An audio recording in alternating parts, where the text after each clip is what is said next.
Welcome back to the Crypto's Key Conversation. In today's video, we're going to be taking a look at a couple different things. We're going to be taking a look at this Freedom of Information Act request that was granted to Stuart Young, which kind of gave they have 71 emails in here from the whole Ethereum Free Pass drafts that's kind of been going around, and everything's been redacted. So we're going to kind of cover some of the conversations that's been happening behind this. There's actually been a lot of positivity in regards to starting to dive into kind of what's being presented here.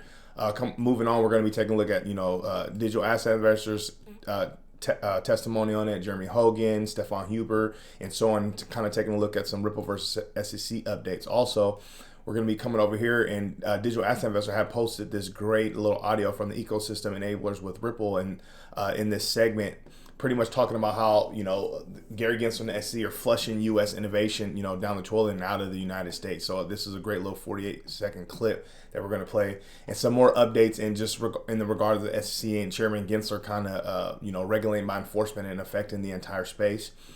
California governor issues executive order on crypto as state embraces blockchain technology.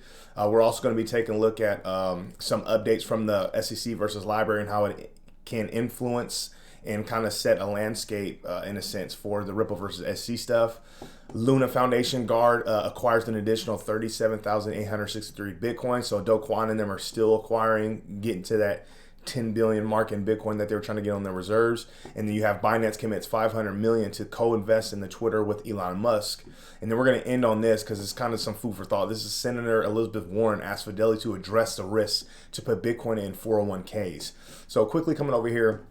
We're currently sitting at a $1.76 trillion market cap, currently down 7.1%. So obviously we had a spike yesterday. And if we come in here to the Bitcoin chart here on CoinGecko really quick, in a 24-hour period, obviously we were in the 40 range. Let's go 7 days so we can see it.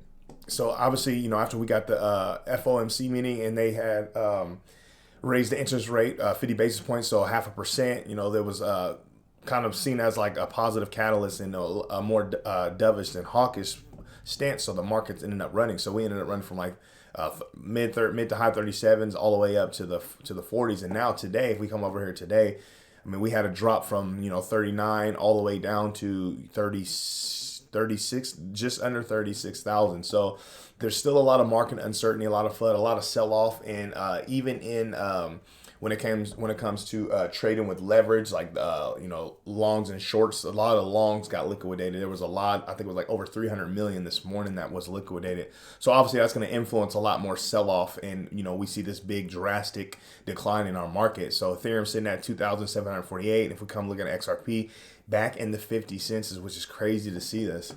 Coming over here to Bitcoin Fear and Greed Index, we're in this fear range, but I definitely know when this is my guess based on what we see, when this updates in 3 hours and 7 minutes, this thing's going to be back down into the extreme fear range again. But obviously there's still a lot of market uncertainty, not just in our markets, but in the markets around the world. So we're kind of dealing with that. Moving on, we're going to talk, go into our topics of discussion. So this is from ProCoin News, and if this thing loads up.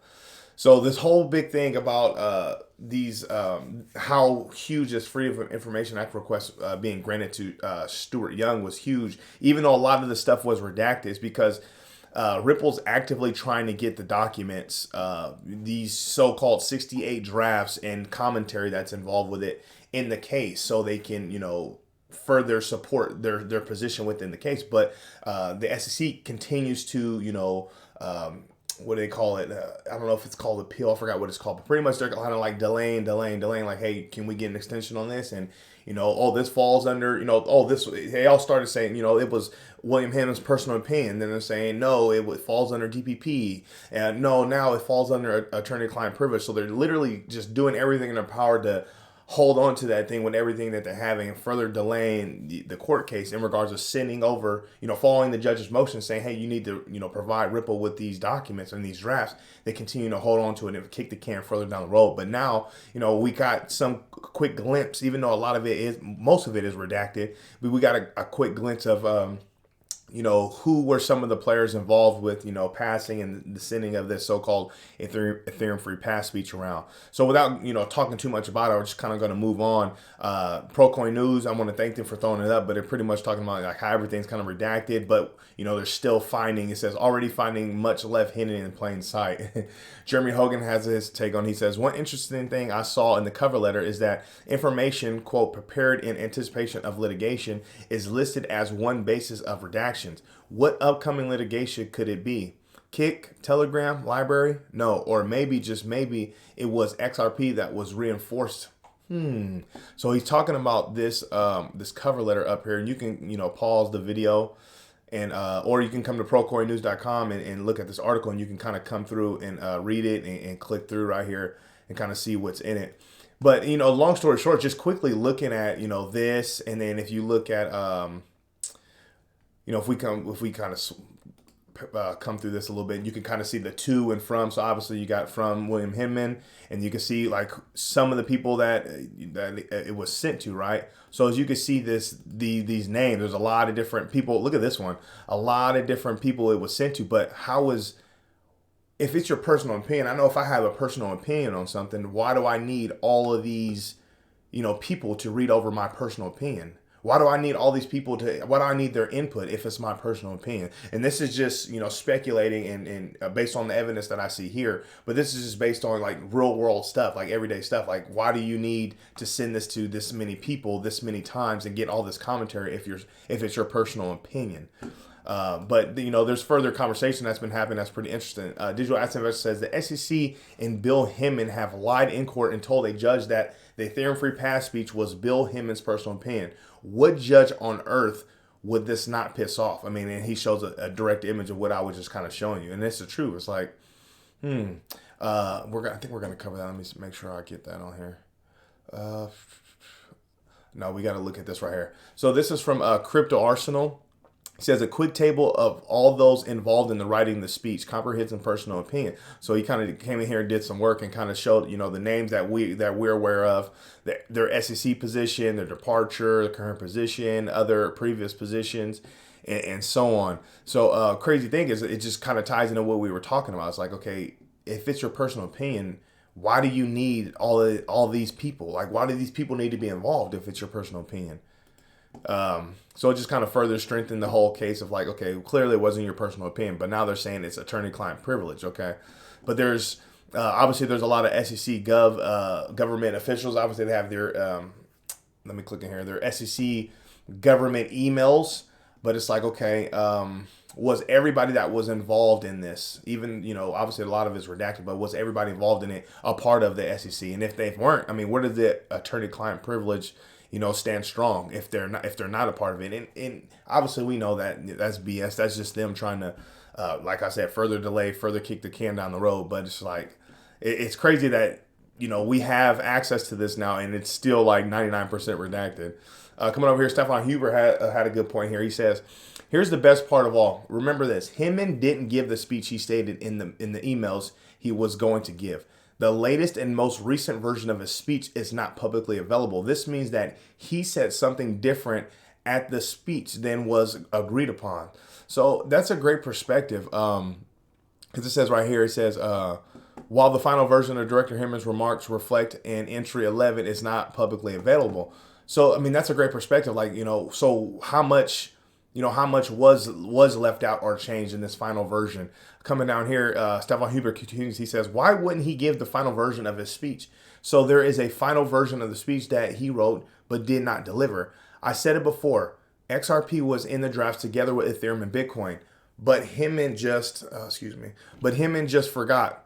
It's the perfect excuse. Oops, sorry. Then leave Ripple in regulatory uncertainty, do a bit of investigations, industrial espionage for Simpson Thatcher and EEA. And if all that still isn't enough, file a lawsuit on the last day of work. And this person, Christopher C, says, makes perfect sense why SC is covering up. It says, industrial espionage is defined as an individual or private business entity sponsorship or coordination of intelligence activity conducted for the purpose of enhancing a competitor's advantage in the marketplace. So there's more that's going to tie into why this is relevant and has some relevancy and some truth to it in regards of JP Morgan, consensus layer, what's that, Quorum, yeah, I think it's called Quorum, and them trying to pretty much, they're direct competitors to Ripple and XRP. So there's more that I'm going to cover here in a second. Matter of fact, let me go ahead and throw it up here real quick. Right here, let's listen to this real quick because this is kind of throwing more in. This is from Digital Asset Investor. He's talking about days later, Clayton sues Ripple, Christine Moy, global head, the Interbank Information Network, so the IIN, and blockchain JP Morgan, SEC secret meetings behind closed doors with EEA members, consensus to give ETH a monopoly while keeping the rest of the industry in purgatory. So let's take a listen into this. And then, specifically as it relates to JP Morgan's implementation of blockchain, we actually are one of the few banks to have almost created our own blockchain protocol, like the underlying technology layer. Essentially, what we did was take the public Ethereum blockchain code base, and we forked it, which meant we copied and pasted it. It was open source. And then we added enterprise technology trappings, but then we also added a private node to enable private transactions between participants in a network. And then for the first time in the history of JP Morgan, we spent a lot of resources on something, and then we gave it away for free. We actually open sourced it back. And so, and actually what was really cool was that there were actually a number of companies that ended up picking up Quorum, now called Consensus Quorum, picking up Quorum and using it and building projects on it as part of their blockchain innovation and discovery.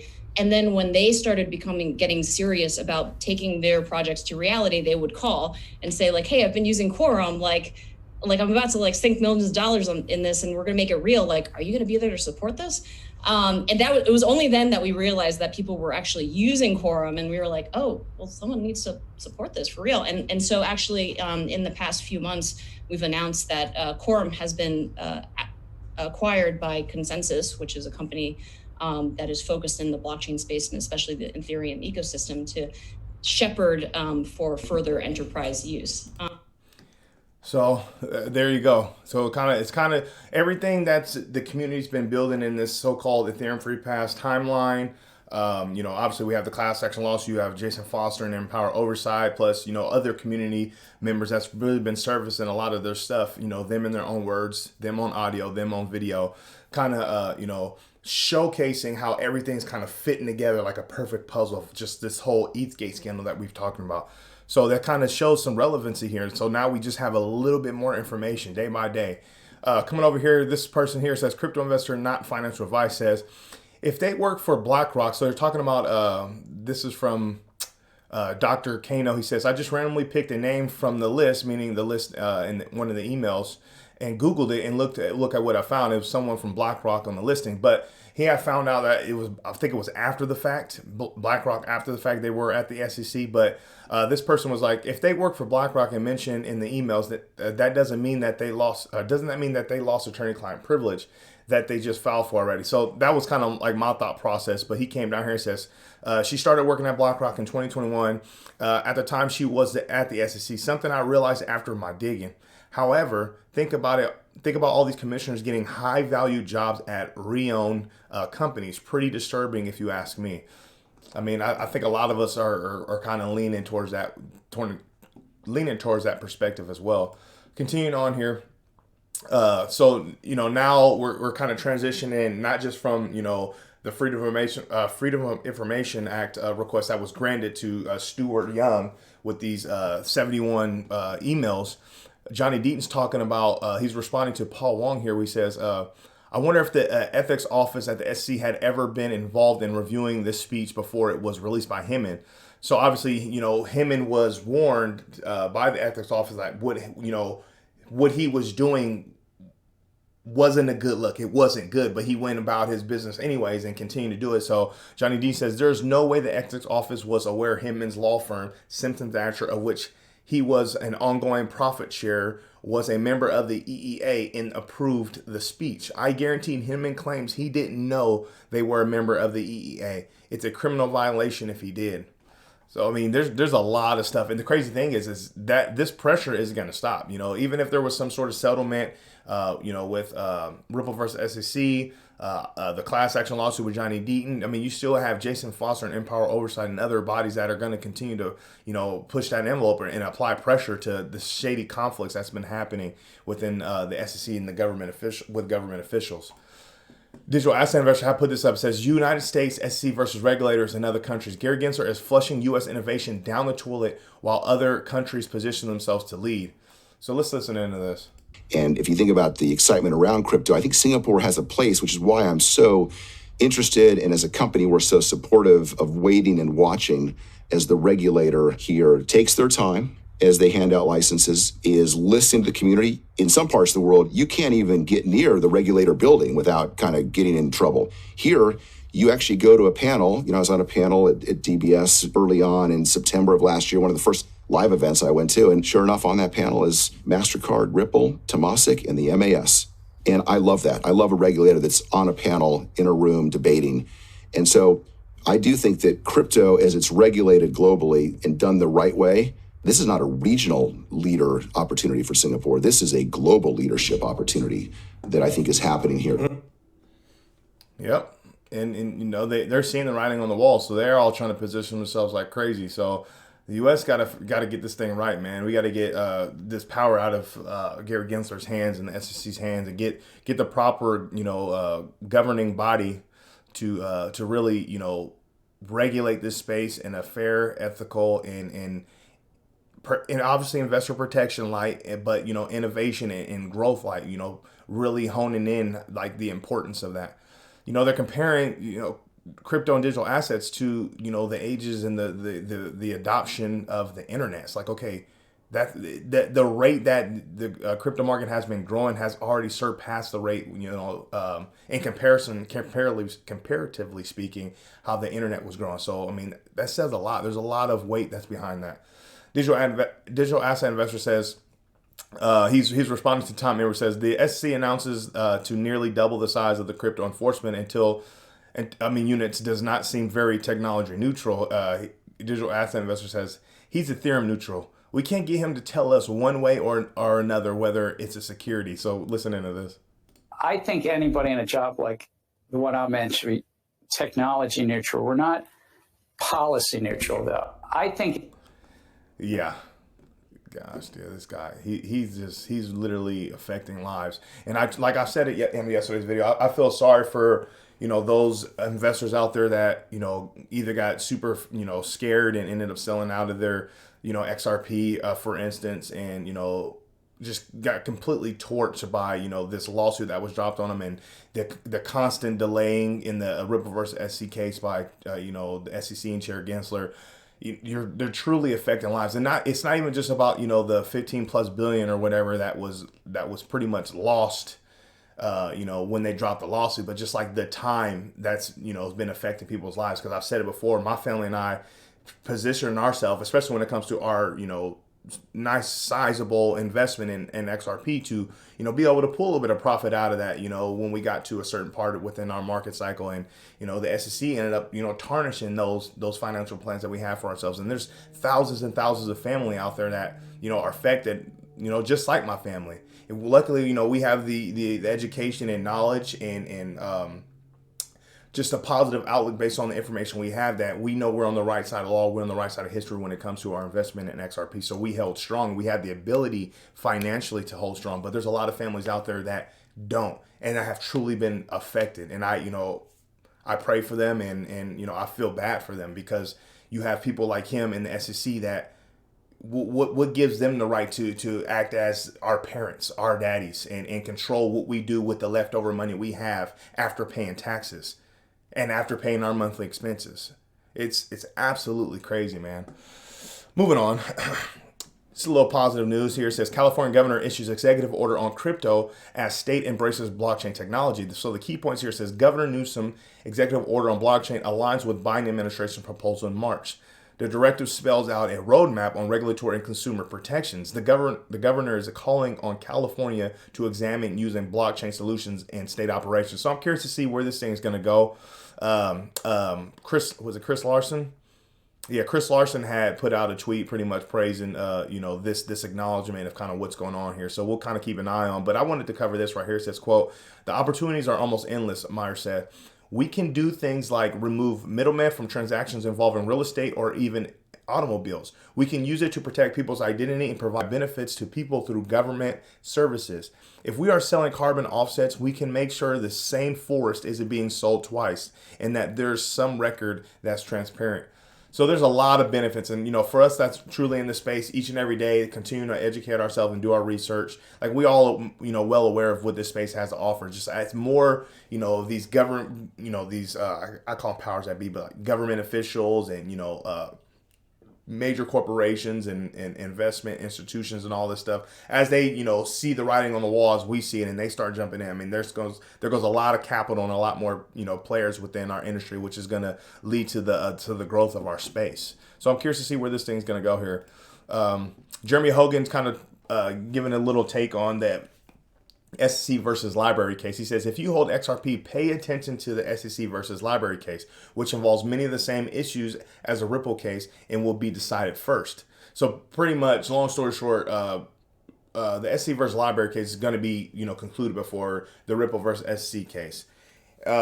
A lot of people are talking about how, the SEC knows they're going to win this one. That's why they're trying to roll that one out fast, and they're constantly delay. There could be some other tactics in there in regards of, obviously if there's a lot of similarities, maybe the SEC is trying to get some more fire or some more ammo, from this SEC versus library case so they can utilize it in the Ripple versus SEC case. But, whatever the case is, if Jeremy Hogan and them are saying, hey, pay attention, I highly recommend we do pay attention to see what's going on. He says the summary judgment for the SEC is its template and continues its strategy of downplaying the uniqueness of blockchain projects. So you can kind of come in here and click in this.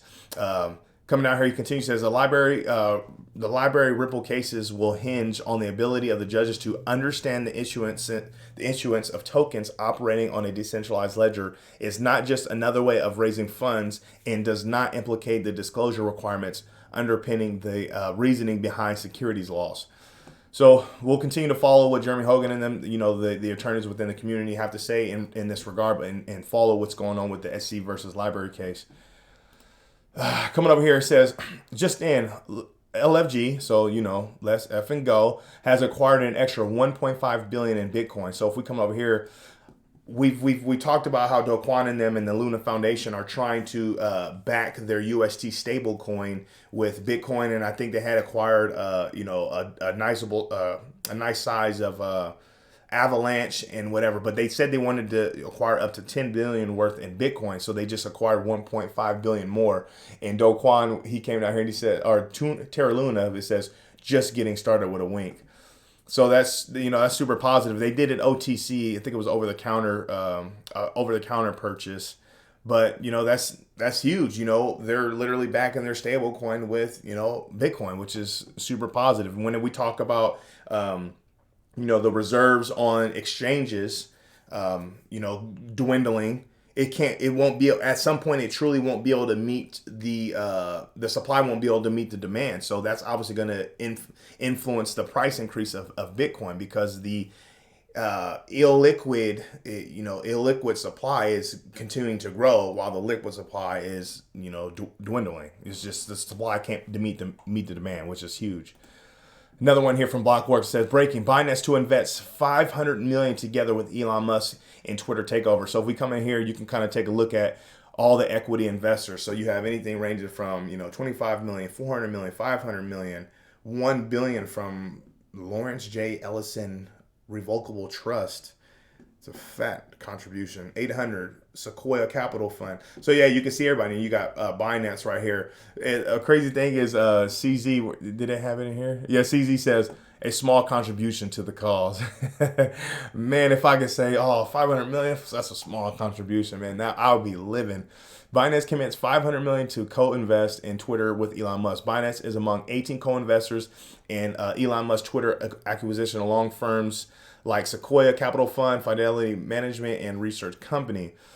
So obviously, Elon Musk trying to take Twitter private, trying to make this better when it comes to, freedom of speech and, trying to get this algorithm set up to where it's like in a decentralized manner to where, it's not just picking, in a sense, picking winners and losers in regards of, whose message gets out there and who can say what and yada, yada, yada. There's a lot of benefits that he's been talking about in trying to make the platform better. One of the big ones we've been talking about in the community is like, hey, let us edit what we put.